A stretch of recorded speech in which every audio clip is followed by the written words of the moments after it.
Hi நண்பர்களே! முருங்கைக்கீரையை வச்சு பொரியல் பண்ணுறாங்க, சூப்பு பண்ணுறாங்க, இந்த மாதிரி நிறைய பண்ணுறாங்க. நான் வந்து முருங்கைக்கீரை கடையல் பண்ண போகிறேன். அதுக்கு ஒரு குக்கர் எடுத்துக்கலாம். குக்கர் எடுத்துட்டு அதில் வந்து ஒரு 1 1/2 கப் அளவு துவரம் பருப்பை ஊற வச்சு சேர்த்துருக்கேன். ஒரு 1/2 மணி நேரம் ஊற வச்சுருக்கேன். ஒரு 5, 6 பல் வெள்ளைப்பூடு, 2 தக்காளி இதெல்லாம் சேர்த்துக்கலாம்.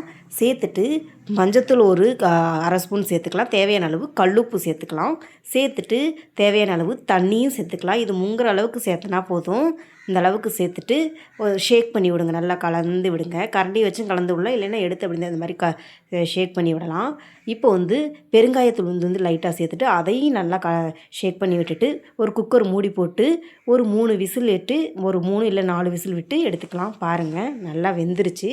இப்போ வந்து நம்ம வந்து முருங்கைக்கீரையை எடுத்து அதில் தண்ணியெலாம் அலசி எடுத்து வச்சுருக்கிறேன். என் கைக்கு வந்து ஒரு 2 கையளவு முருங்கைக்கீரை எடுத்துருக்கிறேன். முருங்கைக்கீரை எடுத்து அதில் இப்போ கலந்துக்கலாம்.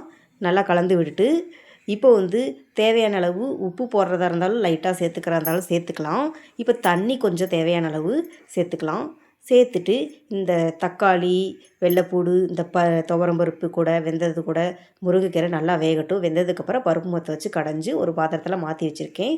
இப்போ வந்து அதே பாத்திரத்தை வாஷ் பண்ணி வச்சுட்டு அது காஞ்சதுக்கப்புறம் தேவையான அளவு ஆயில் ஊற்றிக்கலாம். ஆயில் ஊற்றிட்டு ஆயில் காயட்டும்.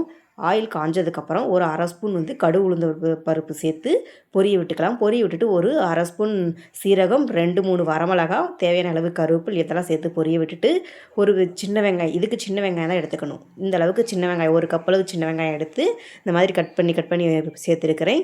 சேர்த்துட்டு வெங்காயத்தை நல்லா வதக்கி விட்டுக்கோங்க. உங்களுக்கு காரத்துக்கு ஏற்ற மாதிரி இன்னமும் சேர்த்துக்கிறதா இருந்தாலும் நீங்கள் வரமிளகா சேர்த்துக்கலாம். சேர்த்துட்டு வெங்காயத்தை நல்லா வதக்கிட்டு நம்ம கடைஞ்சி வச்சுருக்கிற இந்த முருங்கைக்கீரை கடையில் இதில் சேர்த்துக்கலாம். சேர்த்துட்டு நல்லா கலந்து விட்டுக்கோங்க. நல்லா கலந்து விட்டுட்டு இப்போ வந்து ஒரு 1/2 ஸ்பூன் வந்து மிளகாய்த்தூள், 1/2 ஸ்பூன் சாம்பார் தூள், 1/2 ஸ்பூன் மல்லித்தூள் இதெல்லாம் சேர்த்துட்டு நல்லா கலந்து விட்டுங்க. கலந்து விட்டுட்டு கொதி வரட்டும். கொதி வந்துட்டு அவ்வளோதான், முருங்கைக்கீரை கடையல் ரெடி.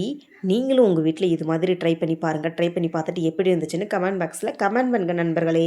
இது ரொம்ப ரொம்ப ஹெல்த்தியான ஒரு ரெசிபி. வீட்டில் நீங்கள் கண்டிப்பாக இது மாதிரி ஒரு வாரத்தில் ஒரு தடவையாவது நீங்கள் இந்த மாதிரி செஞ்சு பாருங்கள். இது வந்து இம்யூனிட்டி பவரை இன்க்ரீஸ் பண்ணணும். கண்டிப்பாக ட்ரை பண்ணி பாருங்கள்.